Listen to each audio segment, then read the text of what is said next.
በዓለም ፖለቲካና የጦርነት ታሪክ ውስጥ አያላን ሀገራትን በብዙ ስላነጋገረው አልፎ ተርፎም ለግጭትና ለመግባባት ምክንያት ስለሆነውና በአውዳሚነቱ ስለሚታወቀው የኒውክሌር የጦር መሳሪያ ቁጥጥር ስምምነትና የስምምነቱ ጊዜ ገደብ ለመጠናቀቅ መቃረቡ በዓለም ላይ የደቀነውን ስጋት እንዲሁም የስምምነቱ ይዘት ምን እንደሆነና መቋረጡ ለዋሽንግተን እንዲሁም ለሞስኮ ሊያስከትል የሚችለውን ውጤት በስፋት እንመለከታለን። ይህ መናሪያ ትንታኔ ነው። አብራችሁን ቆዩም። በዓለም አቀፍ ፖለቲካ ውስጥ ለበርካታ አስርተ ዓመታት የኒውክሌር ጦርነት ስጋትን ሲገታ የቆየው ታሪካዊ ስምምነት ሊጠናቀቅ ነው። በዩናይትድ ስቴትስ እና በሩሲያ መካከል እንደ አውሮፓውያን አቆጣጠር በ2010 የተፈረመውና ብቸኛው ቀሪ የኒውክሌር ጦር መሳሪያ ቁጥጥር ስምምነት የሆነው ኒው ስታርት በዚህ ሳምንት ሐሙስ ያበቃል። ስታርት የሚለው መጠሪያ ስልታዊ የጦር መሳሪያዎችን የመቀነስ ስምምነት ለሚለው የእንግሊዝኛ ሐረግ የተሰጠ ምህጻረ ቃል ሲሆን ይህ ስምምነትም በመጀመሪያ ለ10 ዓመታት ያህል በስራ ላይ እንዲቆይ ታስቦ እንደ አውሮፓውያን አቆጣጠር በ2010 የተፈረመ ሲሆን ውሉ የተፈጸመውም በወቅቱ የዩናይትድ ስቴትስ ፕሬዝዳንት በነበሩት ባራክ ኦባማና ከ2008 እስከ 2012 ባለው ጊዜ ውስጥ የሩሲያ ፕሬዝዳንት ሆኖ ባገለገሉት እንዲሁም የቭላድሚር ፑቲን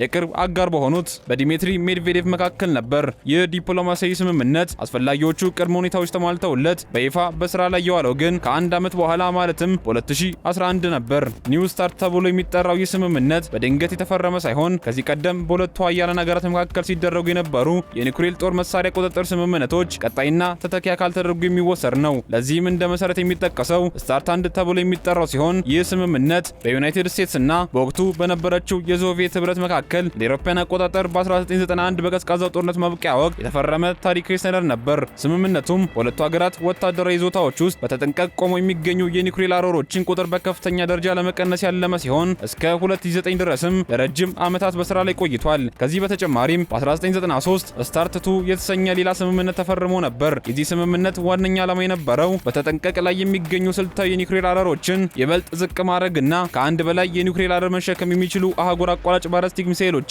ሙሉ በሙሉ ከጥቅም ውጭ ማድረግ ነበር። ሆኖም ግን ይህ ስምምነት በወቅቱ በነበሩት የተለያዩ ፖለቲካዊ አለመግባባቶች ምክንያት በይፋ ስራ ላይ ሳይውል የቀረ ሲሆን መጨረሻም ሩሲያ ለአውሮፓውያን አቆጣጠር በ2002 ከዚህ ስምምነት ራሷን በይፋ ማግለሏን አስታውቃለች። ከ2003 እስከ 2011 ባለው ጊዜ ውስጥ ስልታዊ የማጥቂያ መሳሪያዎችን የመቀነስ ስምምነት በስራ ላይ የነበረ ሲሆን ይህም በሁለቱ ወገኖች በተጠንቀቅ ያሰማሯቸውን ስልታዊ የኒውክሌር አረሮች እንዲቀንሱ የሚያስገድድ ነበር። ሆኖም ይህ ስምምነት አነስተኛ ቁጥጥር የሚደረግበትና ለክትትልም በስታርት አንድ የአሰራር ስርዓት ላይ የሚደገፍ ስለነበር በ2011 ኒው ስታርት በሚል ተካቷል። የአሜሪካው ፕሬዝዳንት ጆ ባይደን ስልጣን ከያዙ በኋላ በ2021 ስምምነቱ ለተጨማሪ 5 ዓመታት እንዲራዘም ተደርጓል። በስምምነቱ ድንጋጌ መሰረት ደግሞ ውሉ ሊራዘም የሚችለው ለአንድ ጊዜ ብቻ ነው። ይህ ስምምነት የጠላትን ቁልፍ የፖለቲካ የወታደራዊና የኢንዱስትሪ ማዕከላትን ለመምታት ታስበው የተሰሩ ስልታዊ የኒውክሌር ጦር መሳሪያዎችን ስርጭት ይገድባል።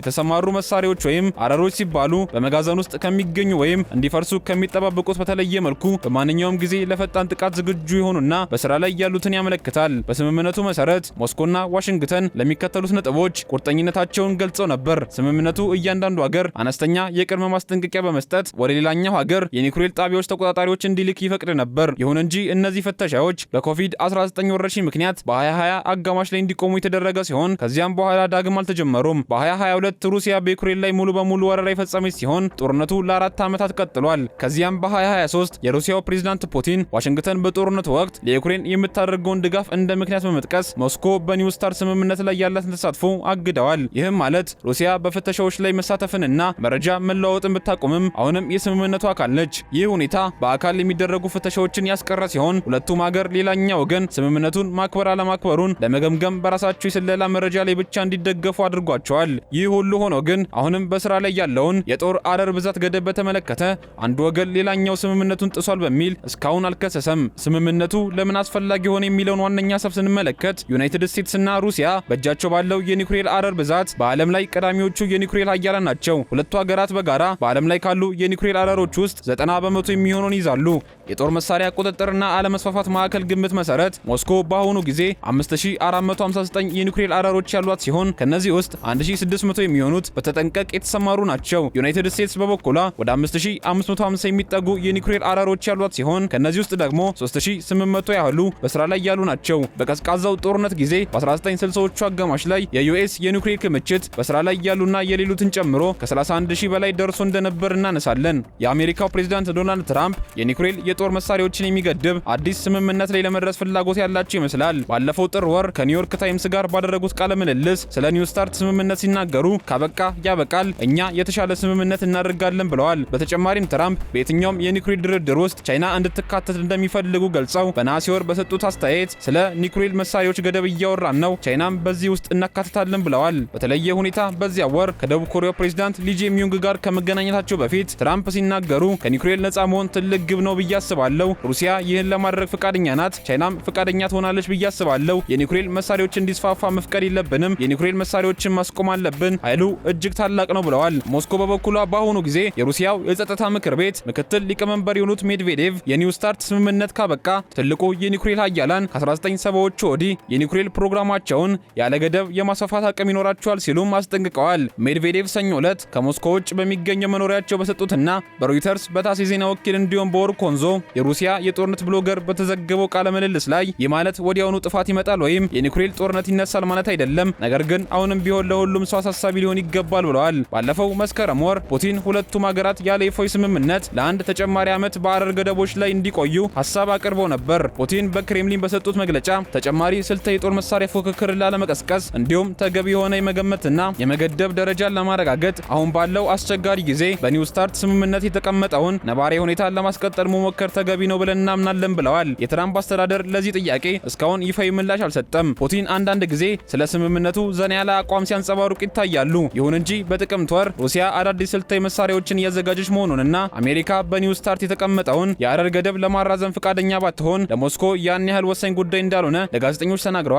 በወቅቱም እነዚህ ጥቂት ወራት ስለ ስምምነቱ ማራዘሚያ ውሳኔ ለማሳለፍ በቂ ናቸው፣ ስምምነቱን ለማራዘም በጎ ፍቃድ ካላቸው በቂ ናቸው ብዬ አስባለሁ፣ አሜሪካውያን ግን አያስፈልገንም ብለው ከወሰኑ ለኛ ትልቅ ችግር አይደለም ሲሉ ለጋዜጠኞች ገልጸዋል። የዚህ ስምምነት ማክተም ማለት ስምምነቱ ሲያበቃ ዩናይትድ ስቴትስና ሩሲያ ሊኖራቸው የሚችለው በተጠንቀቅ ላይ ያሉ ስልታዊ ኒውክሌር አረሮች ብዛት ላይ ተጥሎ የነበረው ህጋዊ ገደብ ይነሳል። ለንደን የሚገኘው ቻተም ሃውስ የተሰኘ የፖሊሲ ጥናት ማዕከል ተመራማሪ የሆኑት ጆርጂያ ኮል ባለፈው ጥር መጨረሻ ላይ ባሰፈሩት ጽሑፍ የሁኔታ ላለፉት 5 አስርት ዓመታት የነበረውን የሁለትዮሽ የኒውክሌር ጦር መሳሪያ ቁጥጥር በእጅጉ የሚያናጋ ነው። በተጨማሪም ራስን ከኒውክሌር ዝግጅት የመቆጠብ አካሄድ መቆሙን የሚያበስር ሲሆን ዓለማችንንም የበለጠ አደገኛ ቦታ ያደርጋታል ብለዋል። የኒውክሌር የጦር መሳሪያ ቁጥጥር ደጋፊዎችም የሁኔታ የኒውክሌር አረሮች እንዲስፋፋ ሊያደርግ ይችላል የሚል ስጋታቸውን ገልጸዋል። የጦር መሳሪያ ቁጥጥር ማህበር ዋና ዳይሬክተር ዳሪል ኪምቦል ለፖለቲኮ ሲናገሩ ትራምፕና ፑቲን በቅርቡ የሆነ ጉዳይ ላይ ስምምነት ላይ ካልደረሱ ሩሲያና ዩኤስ በሚሳይሎቻቸው ላይ ተጨማሪ የኒውክሌር አረሮችን መጫን መጀመራቸው የማይቀር ነው ብለዋል።